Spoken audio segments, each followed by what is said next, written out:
Oula.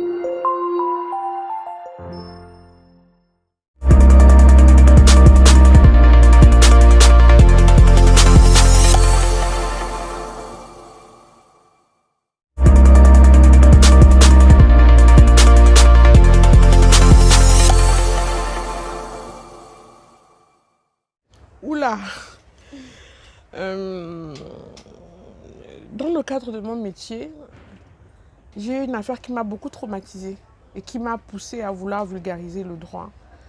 C'était une dame dont le mari venait de divorcer. Et elle était venue avec tous ses enfants, ils étaient au moins 7 en étage. Elle en avait un au dos, elle en portait un. Elle était totalement dévastée parce que le mari avait obtenu le divorce à ses torts exclusifs et la garde des enfants. Il avait demandé le divorce pour abandon de foyer conjugal en disant qu'elle avait quitté le foyer conjugal. Mais elle m'expliquait que non, c'est lui qui avait demandé de quitter le domicile, d'aller l'attendre chez les parents. Et derrière elle, il avait fait venir un huissier de justice pour constater l'abandon de foyer conjugal. Et c'est là où je lui ai dit que, mais madame, le droit n'est pas moral. Elle dit non, c'est lui qui m'a demandé de partir, d'attendre là-bas chez mes parents.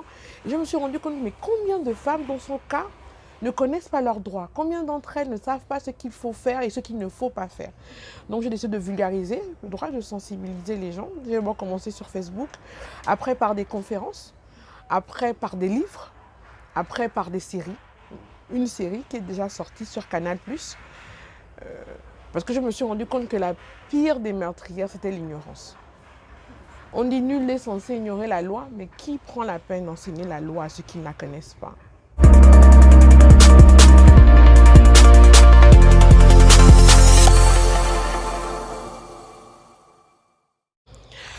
J'ai commencé mes actions, je crois, en 2013. Nous sommes en 2023, donc je peux dire que ça fait 10 ans. La femme gabonaise est plus consciente de ses droits. Elle sait ce qu'elle veut, elle sait qu'il y a des choses qui ne doivent plus être faites, alors qu'avant, ça change beaucoup. Quand je reçois des femmes, elles ont un peu lu, elles sont allées sur Google, elles ont acheté leur code civil, elles savent qu'elles ont des droits. Alors qu'avant, elles ne pensaient même pas, elles n'osaient même pas rester en justice. Elles n'osaient même pas réclamer quoi que ce soit. Là, maintenant, la femme gabonaise a pris conscience qu'elle est un être humain, qu'elle a des droits et que notre État gabonais a prévu des textes de loi en sa faveur.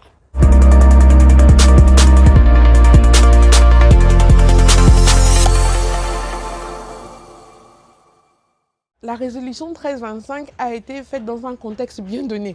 C'est pour les femmes en conflit militaire, en conflit de guerre. Donc je ne souhaite pas que cette loi vienne au Gabon pour l'instant, mais c'est une résolution auquel notre pays a ratifié.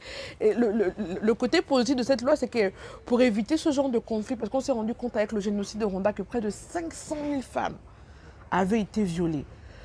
En Croatie, 60 000 femmes. C'est-à-dire que dans la guerre, ceux qui pensent gagner cette guerre violent les femmes pour je ne sais pas, imposer leur idéologie et leur pouvoir. Donc ça ne s'arrête pas aux femmes, ça s'arrête aux jeunes filles aussi. Donc pour éviter ça, l'ONU a préconisé que une plus grande représentation des femmes dans le secteur de la résolution des conflits au niveau national, au niveau international, au niveau régional, pourrait faire en sorte que ces drames ne se produisent plus. Donc nous, on a seulement pris le côté positif. Et je peux dire qu'au Gabon, on y est. Beaucoup de femmes occupent des postes importants. Beaucoup de femmes maintenant participent. Et le Gabon est placé au 25e rang mondial par rapport aux droits des femmes. Nous avons de très très bonnes lois. Mais simplement, les femmes ne sont pas au courant. Même la femme enceinte est très protégée par le législateur gabonais. Depuis 1959, il y a de très bonnes lois. Le Gabonais peut sembler machiste dans ses apparences, mais légalement, la femme gabonaise n'a rien envié à une femme européenne. Au contraire même, il y a des femmes européennes qui envient nos lois, je le sais. Nous avons reçu Josiane Korizi, qui est une spécialiste des droits des violences faites aux femmes en Belgique. Elle était éblouie quand elle a vu la loi 6006/2021. Elle était impressionnée par les violences que nous avons reconnues au Gabon.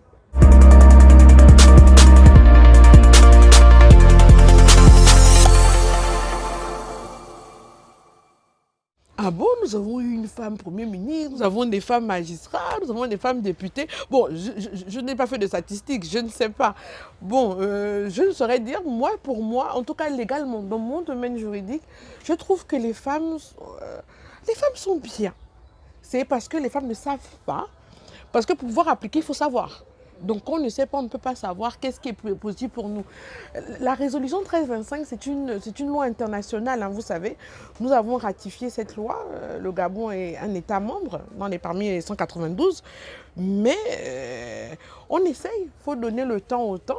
Je n'étais pas au courant que le pourcentage n'était pas atteint. Pour moi, je trouve que les femmes sont quand même dans les bons postes. Regardez par exemple le ministre de la réforme des institutions, c'est une femme. Les femmes sont là, nous sommes en pole position. Les Gabonais sont dans la place. Moi, je dirais.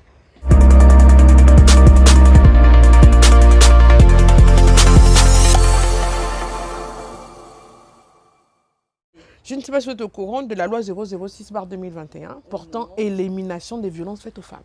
Cette loi, c'est un bijou. C'est ma loi préférée. Je peux la lire avant de dormir juste pour le goût de lire les dispositions.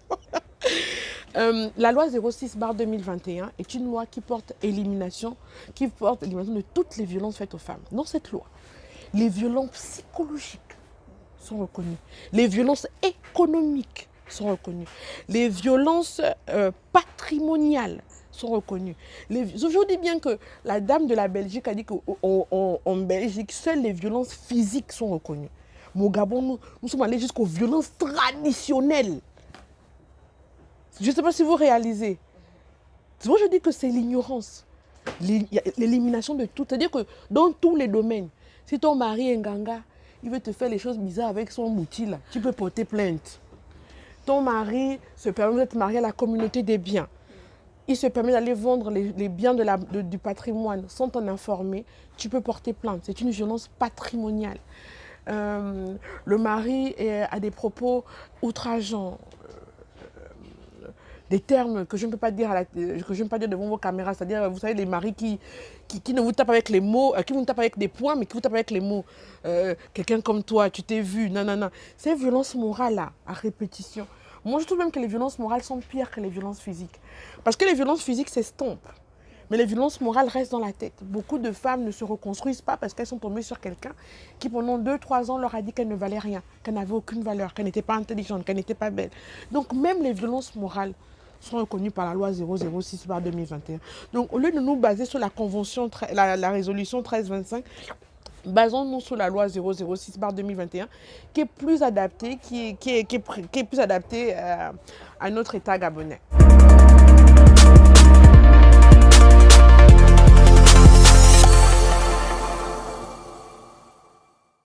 La première chose que moi j'ai constatée après 16 ans de carrière, c'est le manque de communication. Pourquoi? Déjà, allons même avant le manque de communication. Aujourd'hui, les gens se marient pourquoi? On se met en couple pour avoir la bague, pour dire oui, je suis madame Intel, ping-pong, vivre dans la maison. Non, on se marie avec quelqu'un parce qu'on a une vision commune, on a un projet, on va quelque part. À des moments quand vous dites avec les couples, vous ne savez pas pourquoi ils se sont mariés. Oh, tu es beau, tu me plais. Enfin, non. L'amour ne suffit pas qu'on se marie. Il faut avoir un objectif commun. Parce que c'est l'objectif commun là qui va vous maintenir quand l'amour va s'estomper. Est-ce que vous comprenez? C'est l'objectif commun.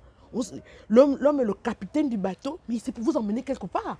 Par exemple, pourquoi on tourne là sur les côtes gabonaises pour admirer la baie des Rois ou bien la pointe de Nid? C'est pour aller quelque part, c'est qu'on a un objectif à atteindre.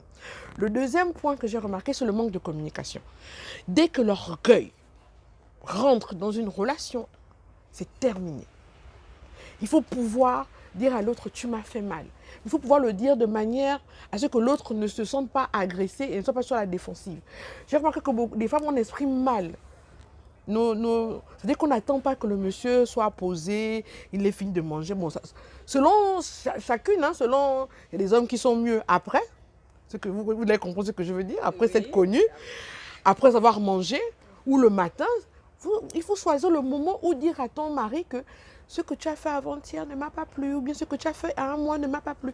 Les couples gabonais n'ont pas ça. C'est-à-dire que dès que la femme fait un reproche, le mari est sur la défensive, ou dès que le mari fait un reproche, la femme est sur la défensive. Et ça crée des tensions, parce que l'autre ne se sent pas écouté. Dès qu'une partie du couple ne se sent pas écoutée, ça crée des frustrations. Et ces frustrations vont aller en s'empirant, parce qu'on va arriver au point de non-retour. Le troisième point, c'est mêler la famille à vos problèmes matrimoniaux. On ne dit jamais aux parents ce qui se passe dans la maison. Ça ne sert à rien d'aller appeler tes soeurs, d'appeler ton frère. Moi, j'ai dû divorcer un couple qui s'aimait uniquement parce que le mari s'était disputé avec la femme. Elle a appelé son grand frère. Le grand frère est venu brutaliser le mari. Le mari a dit que, hey, comment ça? Le mari a frappé le grand frère copieusement. Maintenant, la madame veut revenir chez son mari. Le frère a dit que si tu pars, tu n'es plus ma soeur. Le mari aussi dit que si tu prends encore la part de ton frère, tu n'es plus ma femme. Voilà, maintenant la femme est au milieu maintenant en train de oh madame, moi je dirais que c'est moi qui t'ai envoyé appeler ton grand frère. Donc c'est pour dire que ce sont les 3 points qu'il faut vraiment travailler, moi je pense, qu'on veut que le mariage se passe bien sans violence. Maintenant la violence, ça dépend aussi du caractère. Je me suis rendu compte au Gabon, dans l'exercice de la protection de l'enfance, que les enfants issus de familles monoparentales sont plus enclins à commettre des crimes et des délits. Les familles où il n'y a qu'un père, il n'y a qu'un parent, il n'y a qu'une mère. C'est ça qui donne la violence aux hommes. Les hommes, un homme est éduqué quand il voit comment son père se comporte avec sa mère. Mais quand il ne voit pas d'hommes, il voit une succession d'hommes qui sont violents, qui parlent mal. Qu'est-ce qu'ils font? Ils reproduisent. C'est un cycle. Et les mères aussi n'éduquent pas leurs fils. Quand leurs fils font des bêtises dans le foyer, elles prennent la part de leurs fils en disant à leur belle-fille, je n'ai pas élevé mon fils pour toi, je n'ai pas mis mon fils au monde pour toi. Mais tu l'as mis au monde pour qui? Est-ce que la Bible dit l'homme quittera son père et sa mère pour s'unir à une autre femme. Mais vous avez une intrusion de la famille, le manque d'éducation des hommes. Avant, nos enfants allaient au village, où on leur inculquait des valeurs familiales. Aujourd'hui, les enfants restent en ville, ils sont éduqués par la télévision, les valeurs occidentales. Tout ça, ce sont des pistes de la violence faite aux femmes. Mais, contrairement à d'autres pays, je pense que nous ne sommes pas trop à plaindre. Les violences qui, moi, m'interpellent et pour moi, on devrait tirer la sonnette d'alarme, c'est les violences sexuelles sur enfants. La pédophilie est en train de prendre un essor en ce moment. Vraiment, que Dieu me pardonne, mais je pense que pour ces personnes-là, peut-être il faudrait rétablir la peine de mort. Vraiment, parce que quand vous violez un enfant, c'est un avenir que vous brisez. Les enfants ne s'en remettent jamais. On peut suivre des thérapies, on peut voir des psychologues. Ces enfants sont brisés, ils deviendront des adultes brisés qui ne pourront pas apporter leur pierre à l'édifice de la construction de notre pays. Et ces personnes, parfois, s'en sortent de manière assez flagrante souvent. C'est surtout ça. Pourquoi? Parce qu'il n'y a pas la culture de la preuve. On a violé l'enfant lundi, les parents vont amener l'enfant à l'hôpital peut-être mardi prochain. Les traces du viol ont disparu. Et quand les traces du viol ont disparu, il n'y a pas de certificat médical. Donc comment le magistrat va asseoir l'inculpation s'il n'y a pas la preuve de viol ou les traces se sont effacées? Quand un enfant est violé, quand une femme est violée, c'est dans les 48 heures qu'il faut aller voir un médecin, qu'il faut faire des photos pour avoir encore les traces. Les traces sont fraîches. Je sais, c'est terrible à dire, mais là, c'est la technicienne qui vous parle. Et il n'y a pas encore cette culture. On attend, on a honte, on va encore régler ça au quartier, on va régler ça en famille. Quand finalement on se dit que bon, on va aller en juridiction, il n'y a plus de traces.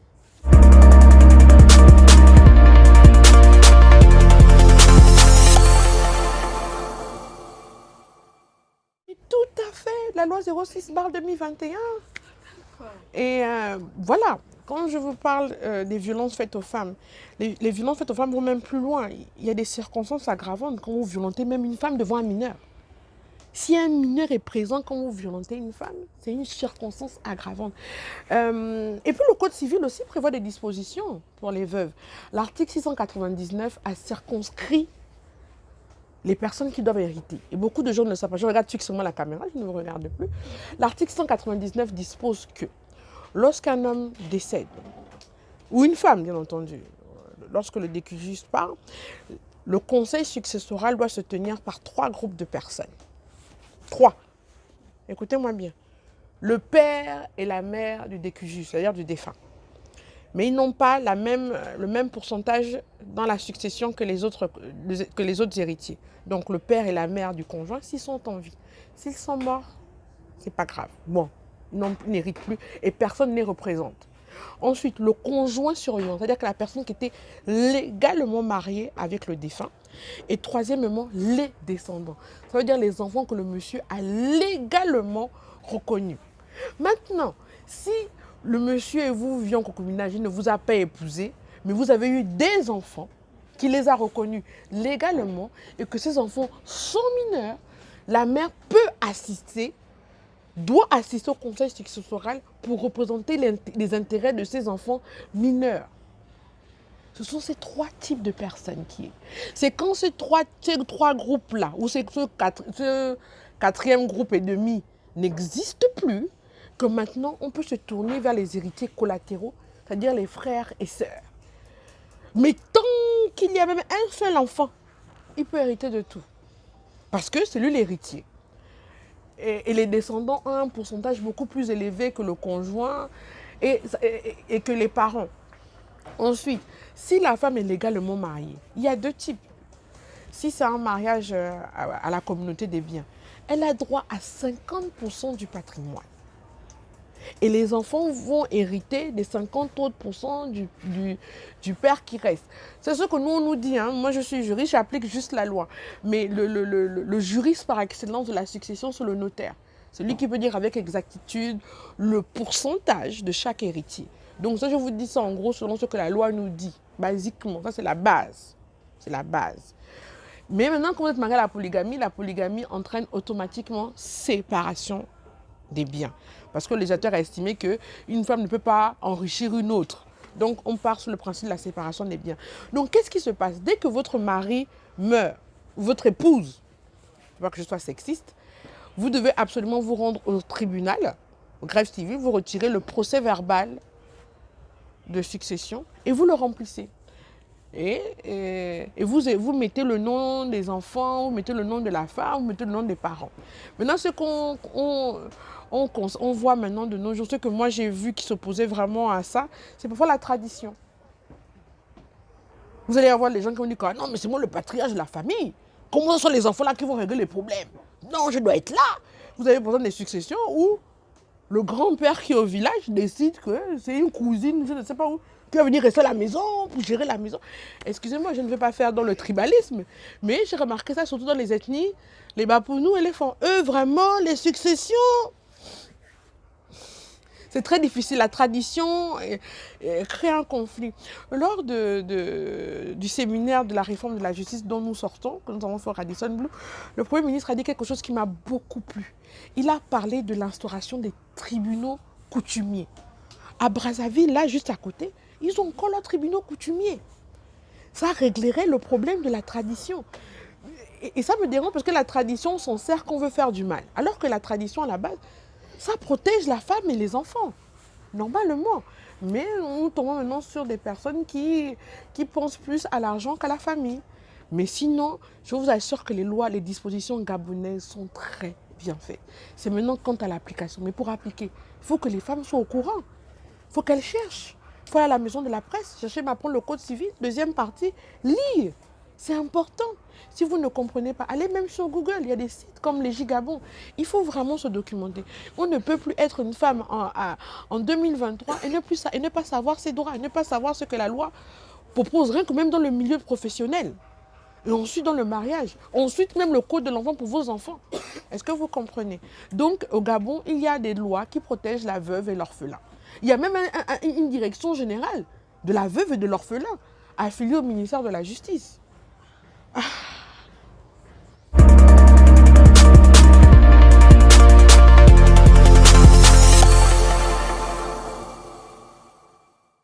Mon erreur est un livre qui condense toutes les erreurs que les femmes, les hommes commettent lors de leur mariage. C'est l'histoire d'une femme qui est stérile, dont le mari veut absolument des enfants et qui va commettre une succession d'erreurs pour satisfaire son mari et son mari aussi va en commettre. Je vous le laisse découvrir, il est à la maison de la presse.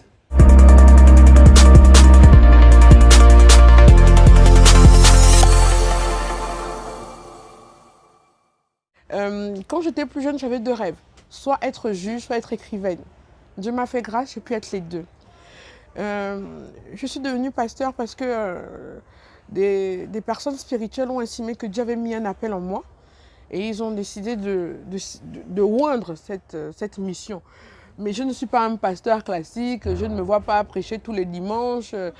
Non, non, je ne pourrais pas. Je ne pourrais pas parce que déjà le magistrat dans la Bible est le serviteur de Dieu. Dieu est juge dans les cieux, et nous sommes juges sur la terre. On s'est arrogé le droit de Dieu de juger les hommes sur terre. À l'époque ancienne, au Moyen-Âge, on enterrait même les juges de manière spécifique à cause de ça. Ce n'est pas un métier facile. Donc je suis juge, écrivaine parce que ce que j'aime faire, j'aime beaucoup écrire.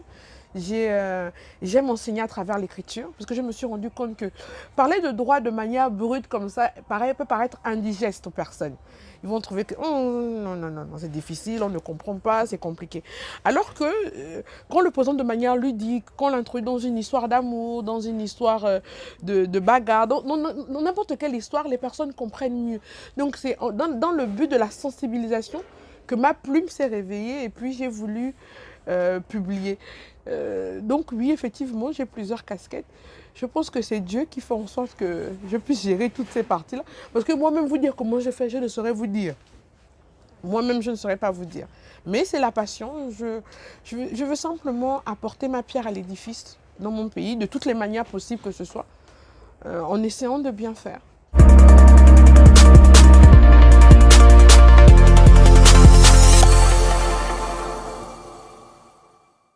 Tout à fait, parce qu'il n'y a pas que... Parfois, les gens viennent vous voir pour des problèmes qui ne sont pas juridiques. Hein. Quand une femme vient vous dire que son mari veut la tuer en vampire, il n'y a aucune disposition. À l'époque, c'est maintenant avec la loi 00. Et même, c'est très difficile à prouver. Comment vous prouvez juridiquement devant un tribunal que là où je suis là, mon mari veut me tuer mystiquement? Donc là, c'est là où ma deuxième qualification rentre en jeu. Je peux prier, je peux donner certains versets à la personne pour qu'elle se sente apaisée. Mais sinon, juridiquement, des choses qui sont très difficiles à prouver. Et renvoyer les personnes comme ça sans réponse à leurs problèmes, ça me fait mal. Donc j'essaie toujours de trouver quand même une parole d'apaisement, une tentative de solution pour que la personne ne puisse pas partir à vide, que la personne ait une piste pour s'en sortir.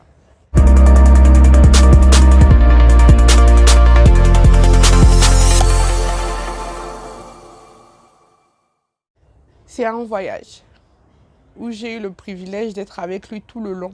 Et on a parlé comme je n'avais jamais discuté avec lui. Et je me suis rendu compte qu'il avait beaucoup d'enfants, mais il les connaissait. Il connaissait chacun de ses enfants, il connaissait nos faiblesses, il connaissait nos forces, il savait qui on était. Je me suis rendu compte maintenant avec le temps, je me rends compte même qu'il me connaissait mieux que moi-même. Parce qu'il m'avait donné des pistes de vie. Et je me suis dit, on parle de quoi? Aujourd'hui, je me dis que, je l'avais écouté, peut-être. Donc, c'est ce voyage-là. J'ai même une photo de ce voyage où, vraiment, pendant 6 heures, on a discuté à bâton rompu. C'est l'un des souvenirs les plus précieux que je possède. Cette conversation de 6 heures.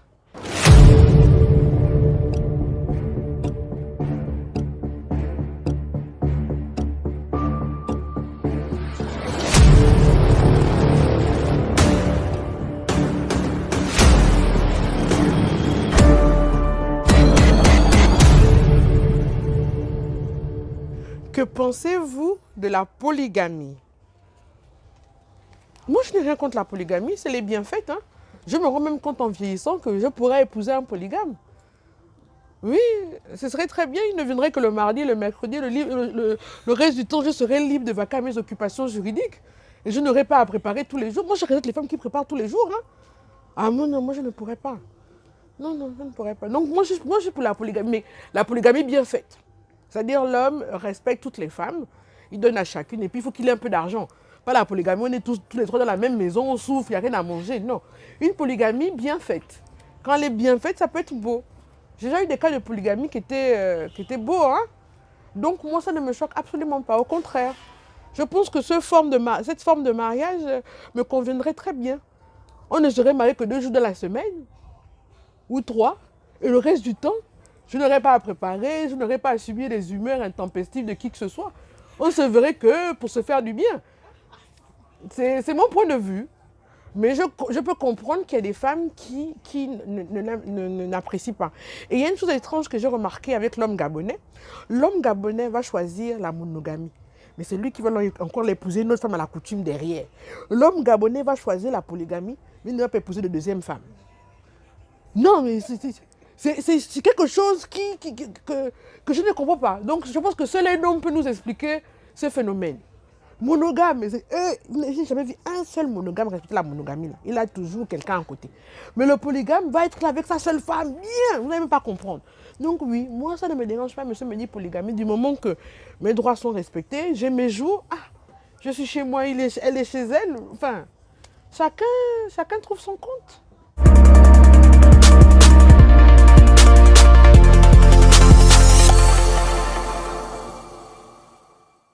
Lisez, googlisez.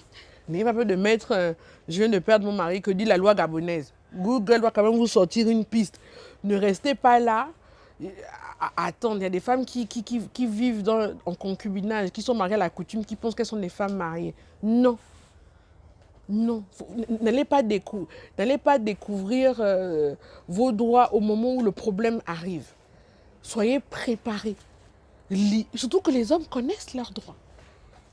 Ils les connaissent très bien. Laissez-moi vous le dire. Donc, il serait temps que les femmes arrêtent de se concentrer dans les novellas et apprennent à lire, à savoir, à se documenter, à savoir ce que leur loi, le législateur gabonais a mis à leur disposition.